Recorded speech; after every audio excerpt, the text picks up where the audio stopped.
Hello students, आज हम pair of linear equation को क्रॉस मल्टीप्लिकेशन मेथड से सॉल्व करेंगे। चलिए स्टार्ट करते हैं।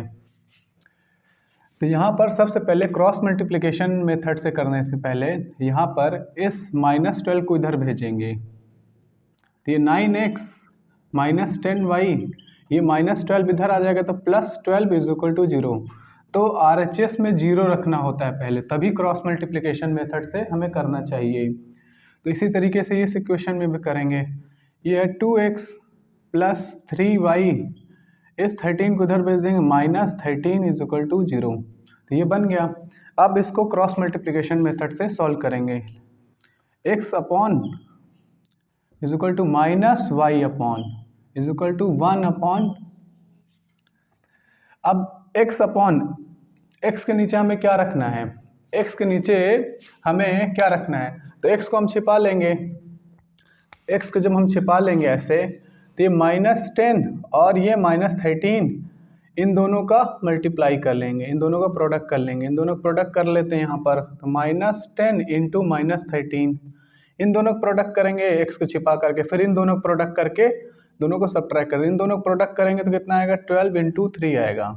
फिर इन दोनों को सब्ट्रैक्ट कर लेंगे, ऐसे ऐसे सब्ट्रैक्ट कर लेंगे। सिमिलरली अब हमें y के नीचे रखना है, तो y को छिपा लेंगे ऐसे, y को छिपा लिया।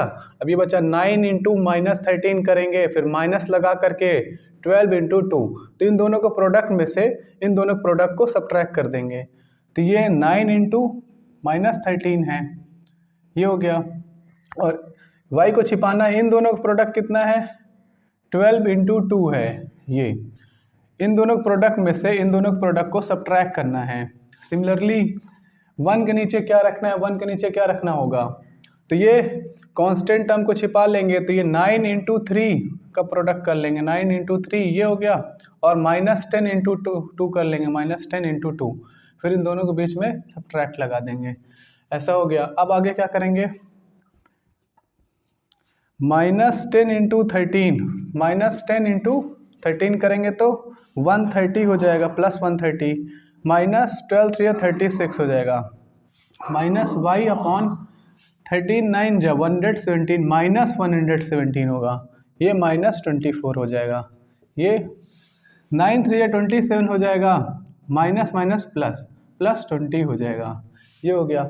अब क्या करेंगे, x अपॉन 130 में से 36 सब्ट्रैक्ट करते हैं, 0 में से नहीं जाएगा 6, 10 में से 6 गया 4, 2 में से नहीं, 12 में से 3 गया 9, 94 हो गया ये, -y upon minus minus plus हो जाएगा, 7 और 4 11 की 1 कैरी 1, 2 1 3 4 4, तो ये -141 हो गया। यहाँ पर कितना हो जाएगा, 27 + 20, तो 47 हो जाएगा, ये हो गया। अब इसके आगे यहाँ कर देते हैं। अब क्या होगा, अब ये तीनों चीज़ के बीच में इक्वल लगा हुआ है, तो एक काम करेंगे, हम इसको इसके बराबर ले लेंगे, इन दोनों को बराबर ले लेंगे, इन दोनों को बराबर ले लेते हैं हम लोग, इन दोनों को बराबर ले लेंगे।